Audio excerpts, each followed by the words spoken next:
Hoy nos vamos a meter de lleno en una historia muy intensa, una que habla de la memoria, del desamor y de cómo los ecos del pasado, bueno, pues resuenan en nuestro presente.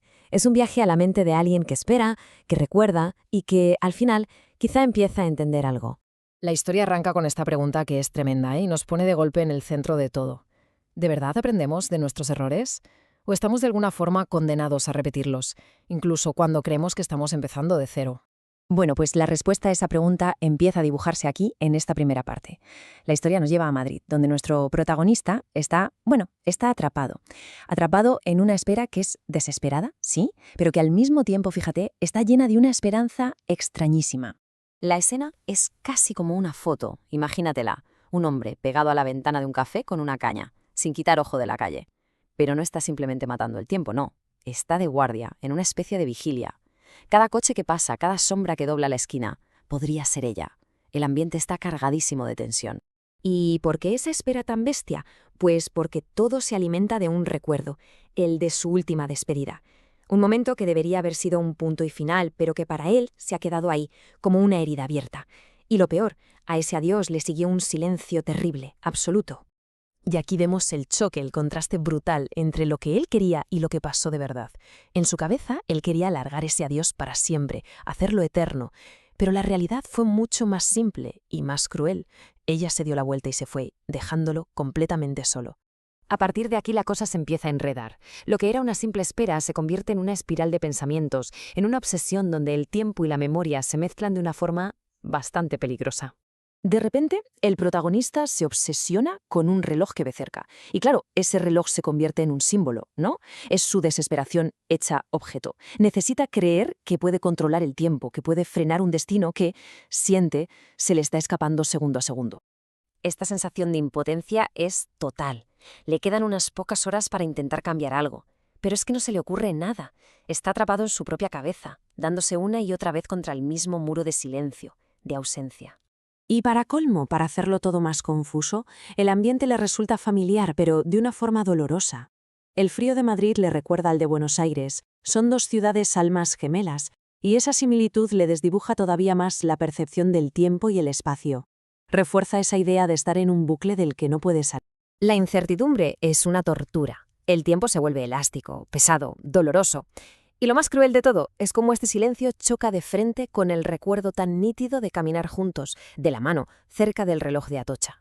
Se lo pregunta a sí mismo, ¿no? Intenta encontrarle una lógica a lo que está haciendo, y la respuesta, cuando por fin llega, es tan simple que duele. En el fondo, no quería cambiar la historia. Solo quería una despedida en condiciones. Esta última pregunta se queda ahí, flotando en el aire, y resume perfectamente su estado, una confusión total. La ansiedad casi se puede tocar. No entiende nada de lo que está pasando, ni fuera ni mucho menos dentro de él. Y con esto llegamos al clímax, al punto de inflexión de la historia. Es justo el momento en que toda esa lucha interna que tiene llega a un límite, explota y culmina en una decisión: rendirse, aceptar la realidad.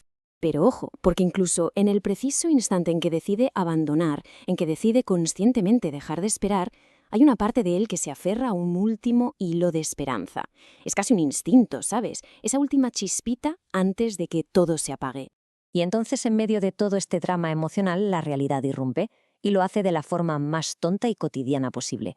La camarera se acerca y le dice: «Son 3 euritos». ¡Zas! Un golpe de realidad que lo baja a la tierra de inmediato. La rendición no es un gran gesto dramático, no. Es una serie de actos pequeños y concretos. Terminarse la cerveza, pedir la cuenta, pagar, levantarse. Cada paso es una decisión consciente para dejar atrás ese refugio mental y enfrentarse a lo que hay fuera. Está soltando amarras. Y con esa decisión entramos en la recta final, en el desenlace. El protagonista sale a la calle, al frío de la ciudad, y en esa caminata llega a una conclusión sobre sí mismo que es muy dolorosa, pero también muy necesaria. Lo de fuera es un espejo de lo de dentro. El frío de Madrid ya no es solo frío, es un castigo, un reflejo de su estado de ánimo. Y él se mezcla con la multitud, abrigado hasta arriba, como si quisiera desaparecer entre la gente. Y su siguiente movimiento lo cambia todo. Toma una decisión consciente. No va a pasar por delante del bar donde trabaja ella. Ya no busca ese encuentro, ahora lo evita. Teme que si aparece por allí parezca que está pidiendo limosna, ¿sabes? Es la prueba definitiva de que ha pasado de la espera a la aceptación. Mientras camina, le asalta la pregunta clave, la que lo conecta todo. Se pregunta: ¿Y si todo este dolor no es casualidad? ¿Y si es una especie de castigo? Menuda ironía, porque el motivo por el que viajó a España fue precisamente para olvidarla. Y entonces, ¡boom!, llega la revelación, el momento crucial. Por primera vez, se mira a sí mismo. Se plantea que a lo mejor, solo a lo mejor, todo este sufrimiento es una consecuencia directa y merecida del dolor que él mismo ha causado otras veces. Y así llega al tema central, a lo que podríamos llamar el boomerang del dolor, a esa idea de que el daño que haces, al final, de una forma u otra, te vuelve. Una lección que está aprendiendo a sangre, por las malas, porque la verdad es que él nunca estuvo acostumbrado a ser el que salía herido de las historias. Y la conclusión de todo este viaje, de toda esta reflexión, es tan simple y tan innegable como el propio título de la historia.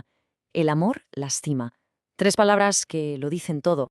Y así volvemos a la pregunta del principio, pero esta vez la reflexión ya no es solo para él, es para todos. Después de este viaje es inevitable plantearse, si tuviéramos una segunda oportunidad, ¿haríamos las cosas de otra manera o estamos destinados a tropezar una y otra vez con la misma piedra? Ahí queda eso.